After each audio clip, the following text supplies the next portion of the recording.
They say a man's home is his castle. Mine was more of a forgotten outpost, a quiet patch of earth and timber passed down through generations, a sanctuary where the noise of the world fell away, replaced by the rustle of leaves and the distant call of a hawk. It was 160 acres of dense Appalachian forest, bordering the meticulously manicured soulless sprawl of the Whispering Pines Luxury Estates Homeowners Association, a carbuncle of conformity that had metastasized on the edge of genuine wilderness. My property wasn't in Whispering Pines, it was next to it, a fact conveniently ignored by their self-appointed queen, Brenda Mulroney, a woman whose thirst for petty dominion was as vast and empty as her meticulously curated beige living room. The letter arrived on a Tuesday, crisp and officious, nestled amongst the usual junk mail.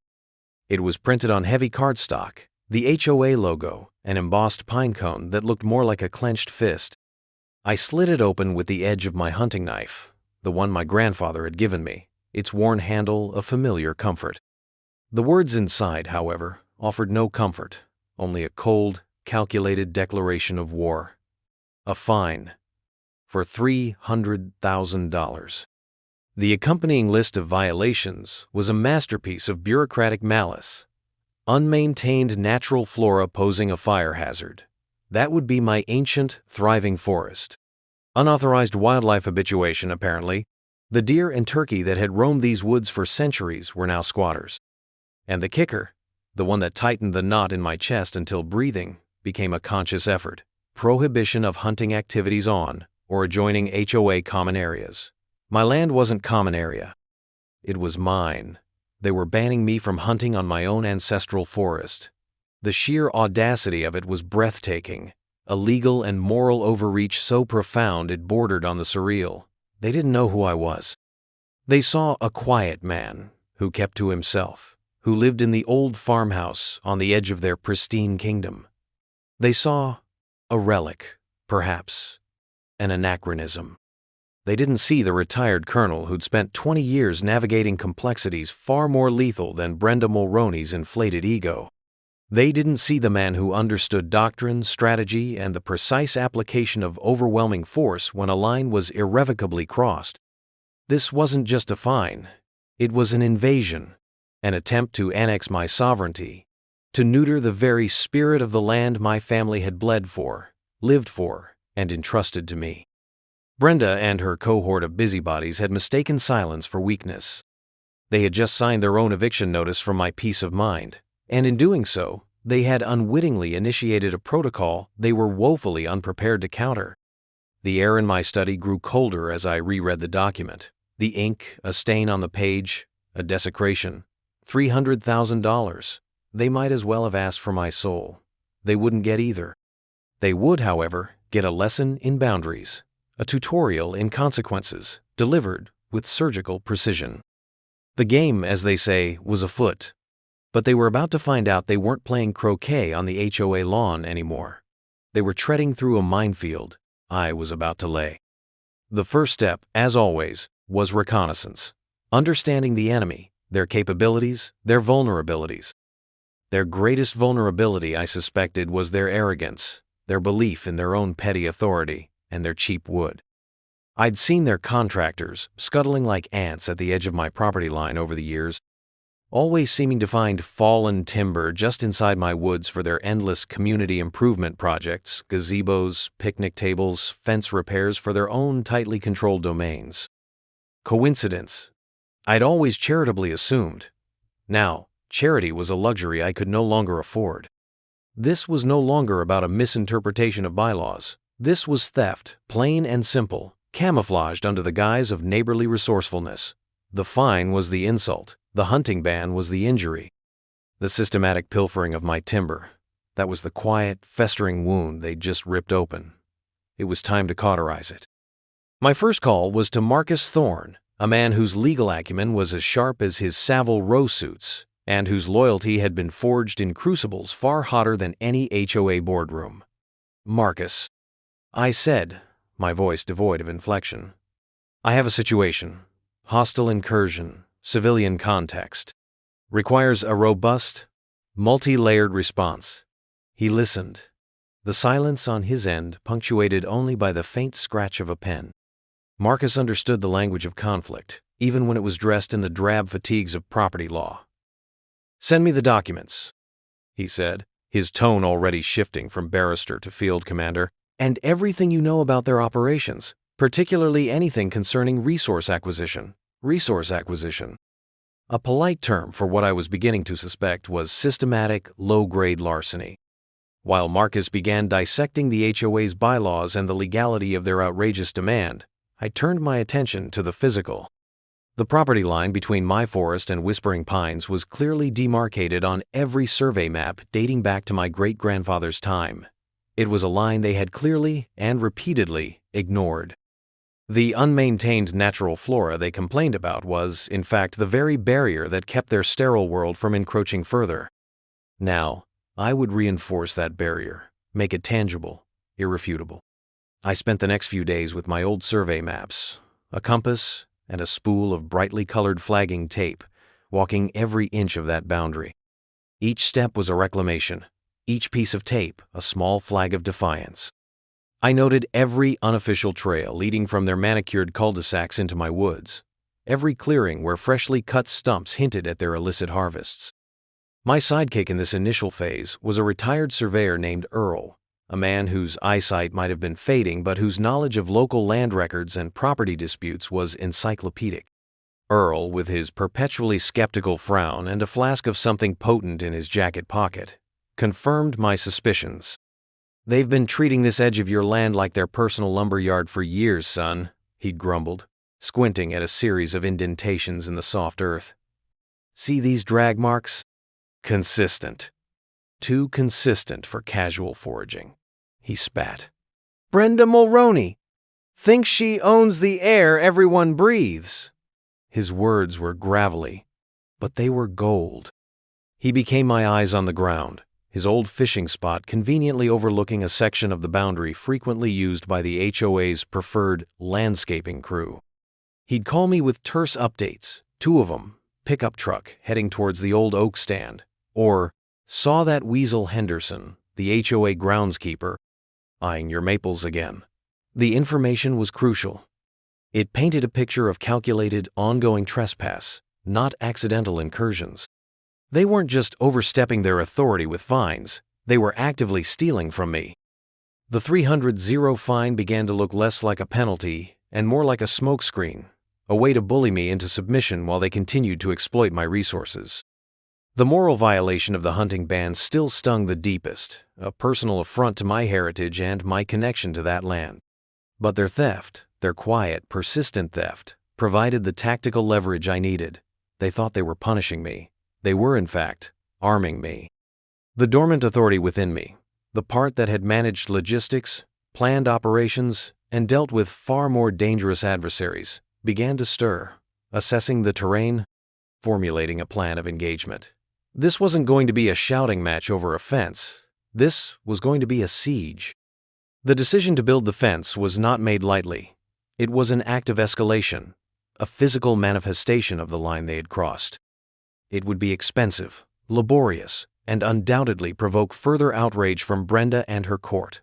But it was necessary. It was step 1 in reasserting control, in cutting off their illicit supply chain. I consulted with a local fencing contractor, a grizzled man named Hank whose handshake felt like a vice. I didn't want a flimsy picket fence, a mere suggestion of a boundary. I wanted a statement. We settled on an 8-foot-high, heavy-gauge chain-link fence, topped with 3 strands of barbed wire angled outwards. Hostile architecture, some might call it. I called it an appropriate response to a hostile act. "That'll keep more than deer out," Hank had said, a slow grin spreading across his weathered face. "That'll keep out nosy neighbors with chainsaws." He understood.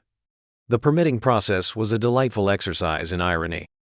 I meticulously followed every county ordinance, every setback requirement, every environmental impact assessment.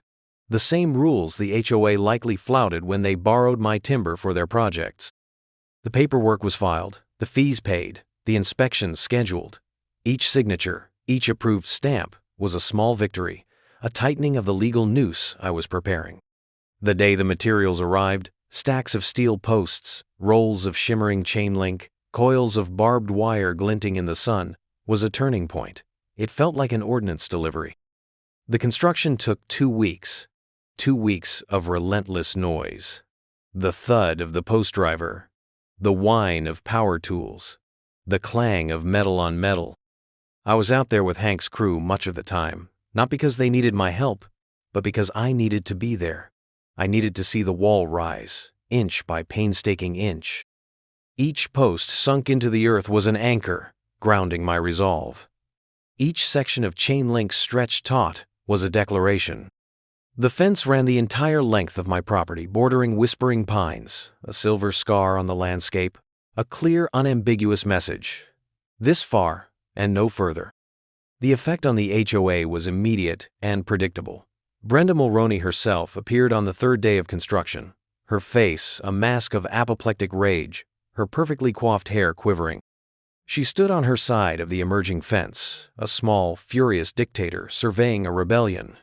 "What is the meaning of this monstrosity?" she shrieked, her voice shrill enough to curdle milk. I simply looked at her, my expression carefully neutral. "Improving my property, Ms. Mulroney, ensuring my boundaries are respected. As per my rights." "Your rights?" she sputtered. "This is an eyesore. It's affecting our property values. It's aggressive." "Is it?" I replied, my tone as cold as the steel posts. "I find a $300,000 fine and a ban from hunting on my own land rather aggressive myself. This," I gestured to the fence, "is merely a clarification of where my property begins and, more importantly, where yours ends." Her face went from red to a rather alarming shade of purple. She threatened lawsuits, injunctions, further fines. I listened patiently, then turned back to watch the crew set another post. Her threats were hollow. I had the permits. I had the surveys. I had the law, for once, on my side. The fence was more than a physical barrier. It was a psychological one. It cut them off, not just from my land, but from their assumed entitlement. The easy access to cheap wood, the casual strolls onto unused land, all gone. I saw their groundskeeper, Henderson, drive slowly past the new fence line several times, his expression a mixture of disbelief and frustration. His usual route to the fallen timber was now blocked by an impassable wall. Good. Let them buy their wood like everyone else. Let them feel the pinch. This was just the beginning. The fence was containment. The next phase would be retribution. With the fence complete, a formidable steel curtain severing their umbilical cord to my forest, the HOA's cheap wood supply dried up overnight. I imagine the consternation in their little kingdom. Whispering Pines prided itself on its rustic charm, which apparently translated to a lot of wooden benches, signposts, and decorative railings, all mysteriously appearing at a fraction of the usual cost. Now, their community projects would face the harsh reality of market prices. The silence from their side of the fence was telling. No more casual incursions, no more telltale whine of a distant chainsaw, just the rustle of leaves and the chirping of birds, as it should be. Earl, my eyes and ears, reported a distinct uptick in agitated phone calls from Henderson to someone, presumably Brenda. Sounded like he was explaining why the new gazebo project was suddenly looking at a 5-figure lumber bill. Earl chuckled over the phone, the satisfaction in his voice palpable. This was precisely the leverage I needed. Marcus Thorne, meanwhile, had been meticulously dissecting years of satellite imagery, cross-referencing it with Earl's observations and my own records. We hired a forestry consultant to estimate the value of the timber that had likely been harvested from my property over the past decade. The numbers were staggering. What I had initially dismissed as petty pilfering was, in fact, a significant, sustained operation. They hadn't just taken a few logs here and there. They'd systematically thinned out valuable hardwoods, oak, maple, cherry, trees that had stood for generations.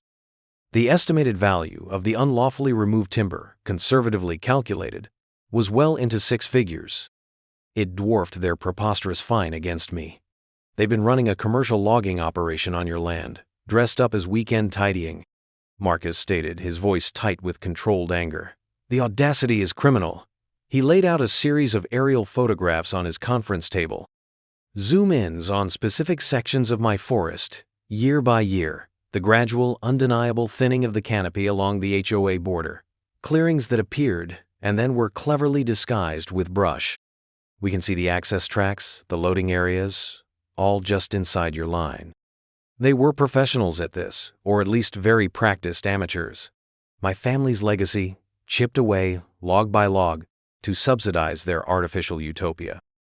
The 300-0 fine they'd slapped on me now felt like a preemptive strike, an attempt to intimidate me before I discovered the true extent of their trespass and theft. Or perhaps it was sheer, unadulterated arrogance, believing they were untouchable. The moral violation of banning me from hunting on my own land took on a new, more sinister light. It wasn't just about control. It was about ensuring no inconvenient witnesses stumbled upon their operations. My blood ran cold, then hot. This wasn't just about a fine anymore, or even just about the hunting. This was about justice, pure and simple. The kind of justice that is earned, not given. The kind that requires meticulous planning and unwavering resolve. "So, the counter fine," I said, looking at Marcus. "It won't just be for trespassing, will it?" Marcus smiled, a thin, predatory expression. "Oh no," he said. "Trespassing is just the entry fee. We're talking timber theft, damages to property, unjust enrichment. We'll calculate the replacement value of every single tree, the ecological damage, the cost of remediation. And then," his smile widened, "we add punitive damages.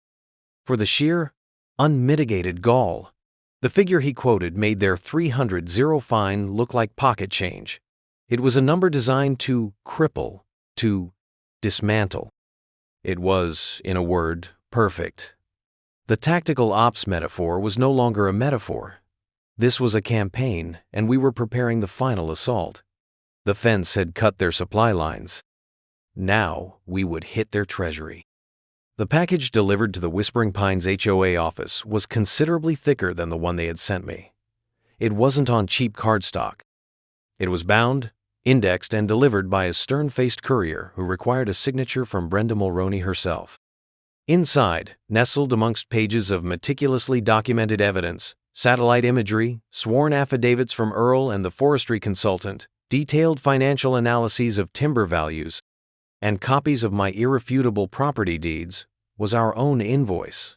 An invoice for 300-0, specifically for damages incurred due to repeated and unauthorized trespass and illicit removal of timber resources from private property. I made sure the wording was precise, echoing their own inflated sense of financial injury, yet grounded in cold, hard fact. I chose the 300-0 figure deliberately. It was poetic. It was an eye for an eye, a dollar for a dollar. The larger claim for the full value of the stolen timber and punitive damages would come later, through Marcus's formal legal channels. This initial fine was personal. It was a shot across their bows, a taste of their own medicine, served with icy precision. The accompanying letter, drafted by Marcus but signed by me, was a model of restrained fury. It detailed the ongoing systematic nature of their transgressions, the clear violation of property rights, and the unequivocal evidence of their illicit activities. It politely informed them that my new fence was a permanent fixture, a necessary measure to prevent further depredations. It also gently reminded them of the substantial penalties for ignoring such a demand for restitution. There was no emotional outburst, no name-calling, just the cold, hard facts laid out like exhibits in a courtroom. I imagined Brenda's face as she read it, the shock, the disbelief, the dawning, horrifying realization that the quiet man in the old farmhouse was not the pushover she'd assumed. I pictured her meticulously manicured nails digging into the expensive paper, her carefully constructed composure crumbling. The silence that followed was profound.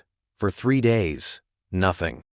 No irate phone calls, no sputtering emails, no further threatening letters. It was the silence of a stunned animal, unsure of how to react to a threat it had grossly underestimated. Earl reported that the lights in the HOA office were on late into the night. Good. Let them sweat. Let them pore over the evidence. Let them understand the gravity of their miscalculation. My sidekick, in this phase, was more than just Earl or Marcus. It was the truth itself, weaponized. The satellite photos didn't lie. The surveyor's marks were immutable. The rings of the felled trees told their own silent story of theft. My own inner monologue, which had been a simmering current of outrage, now flowed with a cold, clear purpose. This was not vengeance for vengeance' sake. This was the restoration of order, the reestablishment of a fundamental principle. You do not take what is not yours. You do not trample on another's rights with impunity. The HOA, in its boundless arrogance, had forgotten this. I was simply providing a rather expensive and very public reminder. The fence stood as a silent sentinel, the first line of my defense and offense. The fine was the second wave, a direct hit to their perceived authority and their actual finances. They had wanted to control my forest. Now, they would pay for every splinter they had stolen from it. The legally lethal aspect of the plan was unfolding beautifully, each step executed with the precision of a military operation. They had drawn first blood, metaphorically speaking, with their outrageous fine and ban. My response was not to bleed, but to exsanguinate their presumption of power. The HOA's silence finally broke not with a bang, but with a whimper, disguised as a flurry of indignant legalistic bluster. A letter arrived from their attorney, a slick, condescending document filled with denials, counter-accusations, and thinly veiled threats of further action if our client's good name continues to be besmirched.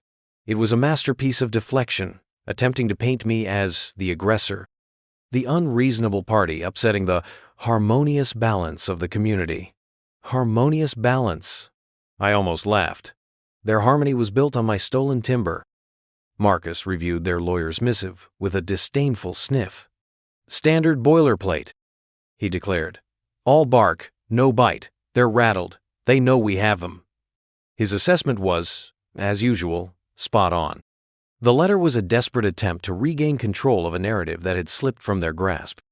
They accused my fence of being unnecessarily provocative and detrimental to the aesthetic appeal of the greater Whispering Pines area. The irony was so thick you could cut it with a chainsaw, preferably one they hadn't stolen from my property. My response, drafted with Marcus, was even colder and more precise than our initial demand. We systematically dismantled each of their counterclaims, pointing to the evidence already provided. We reiterated our demand for payment of the $300 trespassing and timber theft fine and politely informed them that a more comprehensive lawsuit detailing the full extent of their financial liability, including punitive damages, was currently being prepared and would be filed if the initial fine was not settled promptly. We also included a schedule of escalating daily penalties for continued non-payment.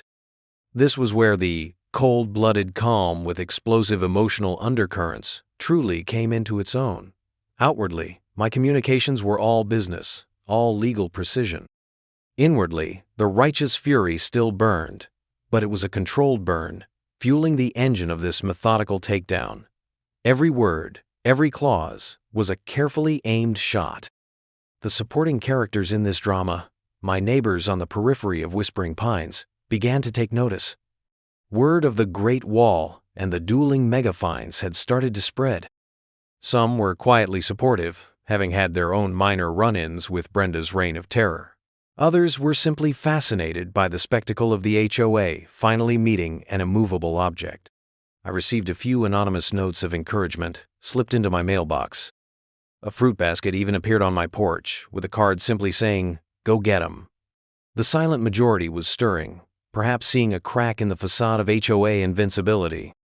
This was no longer a private war. It was becoming a public reckoning. Brenda Mulrooney, I heard through the local grapevine, which in a small community operates with astonishing speed and accuracy, was apoplectic. Her attempts to rally the HOA board and residents against me were reportedly meeting with mixed success. Some were undoubtedly loyal to her, but others, faced with the prospect of increased fees to cover legal battles and potential payouts, were starting to ask uncomfortable questions. Questions about how their cheap community projects had been funded for so long. Questions about the wisdom of provoking a landowner who clearly had the resources and the resolve to fight back. The beauty of the situation was its stark simplicity. They had trespassed. They had stolen. They had been caught.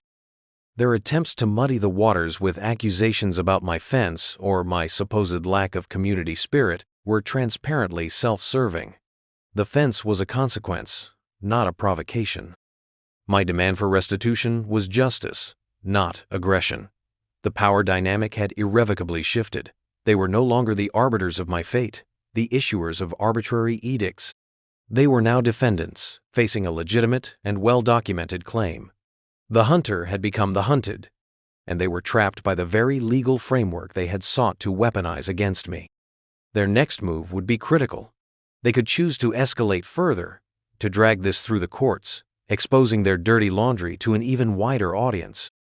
Or they could choose to cut their losses, to acknowledge their wrongdoing, and to pay the price. Either way, they had already lost. They just hadn't fully admitted it to themselves yet. The true test of their desperation came during the next HOA monthly meeting, a public forum that Brenda usually orchestrated with the practiced ease of a seasoned conductor leading a compliant orchestra. This time, the symphony was decidedly off-key. I decided to attend, not to speak initially, but to observe, to be a presence.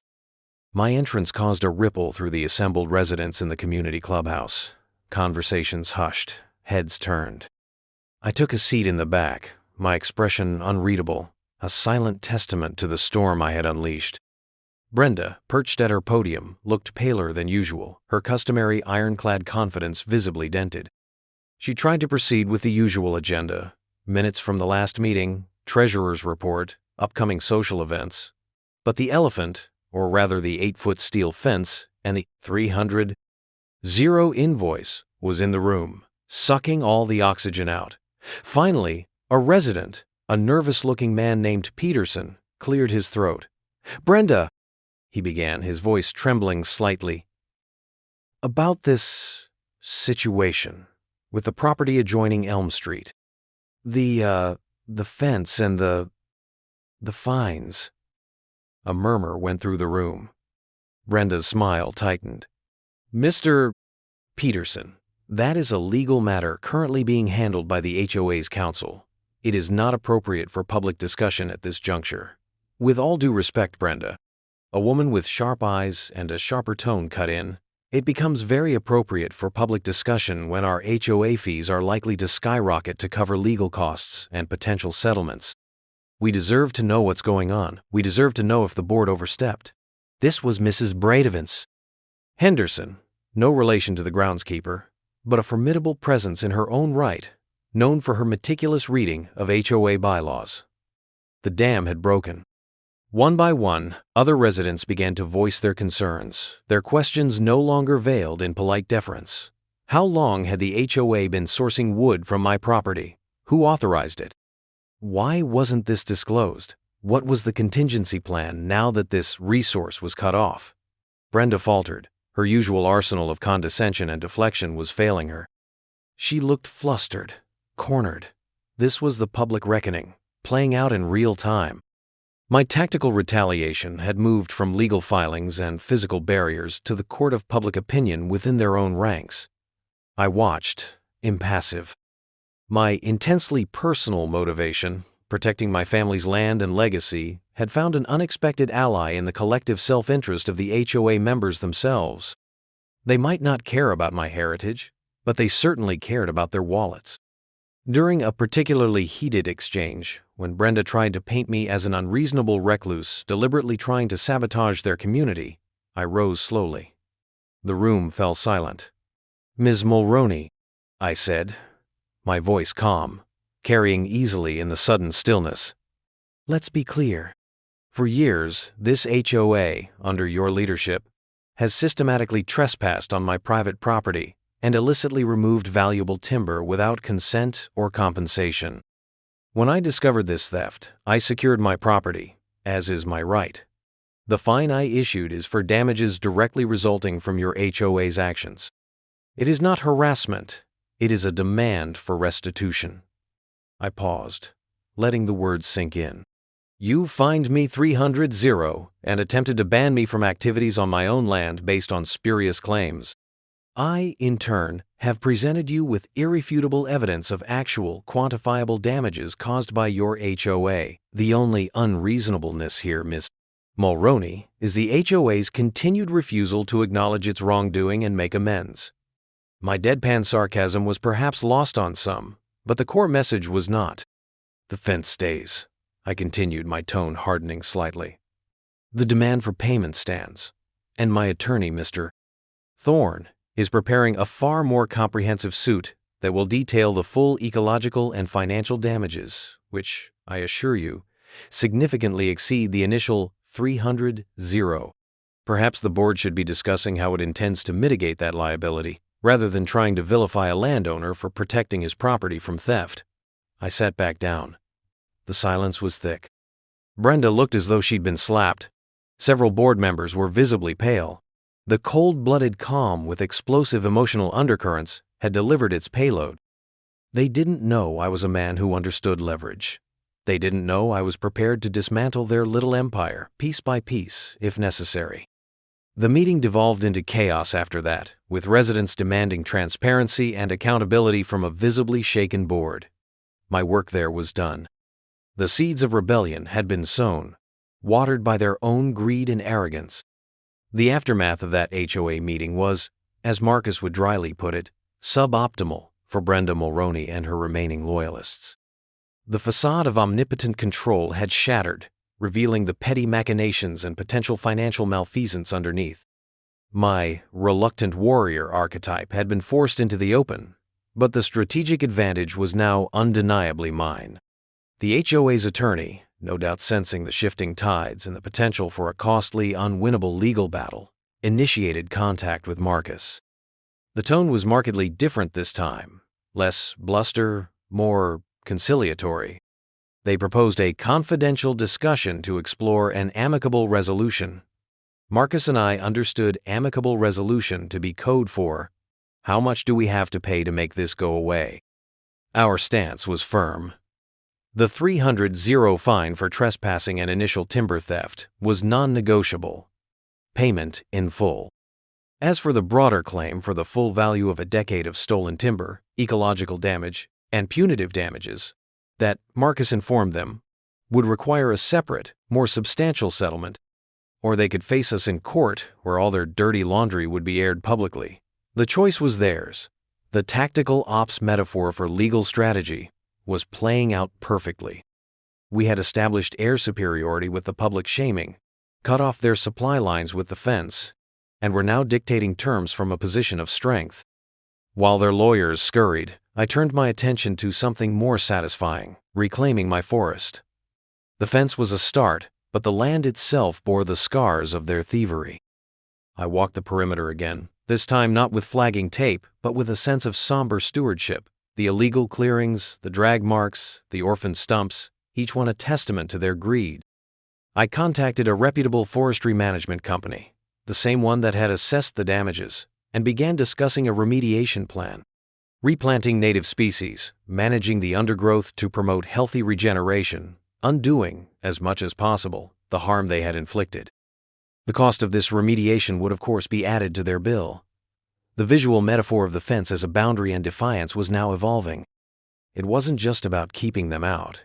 It was about creating a space for healing and recovery on my side of the line. The porch light, which I'd always kept on as a beacon of home, now seemed to shine a little brighter, a symbol of regained control. The local corruption ties exposed through documents element was subtle but present. The ease with which the HOA had apparently acquired cheap materials for so long hinted at a network of complicity, or at least willful blindness among certain local contractors and suppliers. While not my primary target, the disruption of this network was a satisfying collateral benefit. The HOA, faced with irrefutable evidence, mounting legal pressure, and a brewing internal rebellion among its members, finally capitulated on the initial 300,000 fine. The check arrived via courier, drawn on the HOA's now significantly strained operating account. It wasn't an apology, merely a transaction, but it was an admission of defeat nonetheless. Marcus was already deep in negotiations for the larger settlement. a sum that would not only cover the full replacement cost of the stolen timber and the forest remediation, but would also include a hefty punitive penalty designed to ensure Whispering Pines and any other HOA with similar delusions of grandeur thought twice before engaging in such blatant overreach and theft again. The process was slow, meticulous, like dismantling a complex piece of ordnance, but the outcome was never in doubt. The final settlement, when it came, was substantial, enough to fund the complete restoration of the damaged sections of my forest for years to come, with a significant portion left over.